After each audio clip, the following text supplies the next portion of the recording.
Okay. So இந்த வீடியோல நம்ம ஃபில் இன் தி பிளாங்க்ஸ் வந்து ஃபர்ஸ்ட் கொஸ்டினா சால்வ் பண்ண போறோம். ஸோ இதுல என்ன கேட்டிருக்காங்கன்னா, place value of 2 in 642385. So first நான் நம்பர் ஃபுல்லா எழுதிடுறேன். 642385 ஓரமா எழுதிக்கிறேன். 642,385. ஸோ இப்ப இங்க ஒரு கமா வைக்கணும். ஸோ 322 அப்படியே கமா வைக்கணும். ஸோ 1 பீரியட் முடிஞ்சோடனே ஒரு கமா, 1000 பீரியட் முடிஞ்சோடனே ஒரு கமா, லேக்ஸ் பீரியட் முடிஞ்சோடனே ஒரு கமா. ஸோ இப்படிதான் நீங்க கமா வைக்கணும். எவ்ரி பீரியட் முடிஞ்சோடனே நீங்க ஒரு கமா வச்சுக்கிட்டே இருக்கணும். ஸோ 385 நீங்க 1 பீரியட் எழுதிக்கோங்க. 385. இப்ப 42 நீங்க 1000 பீரியட் எழுதிருங்க. அப்புறம் 6 வந்து லேக்ஸ் பீரியட், லேக்ஸ் பிளேஸ்ல எழுதுங்க. ஸோ இப்போ அவங்க என்ன கொஸ்டின்ல கேட்கறாங்க ஆக்சுவலா பிளேஸ் வேல்யூ ஆஃப் 2 தான் கேட்கறாங்க.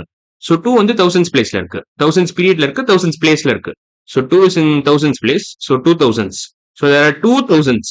இந்த நம்பர்ல 2000 இருக்கு. ஸோ ஆன்சர் வந்து 2000 தான். பிளேஸ் வேல்யூ ஆஃப் 2 இன் 642385 வந்து 2000. அவ்வளவுதான். ஸோ இதான் answer for first question. Fill in the blanks. அடுத்த வீடியோ நம்ம செகண்ட் கொஸ்டின் ஸ்டார்ட் பண்ணிடலாம். ஸோ இன்னைக்கு வீடியோ அவ்வளவுதான். அடுத்த வீடியோல பார்க்கலாம். பாய்.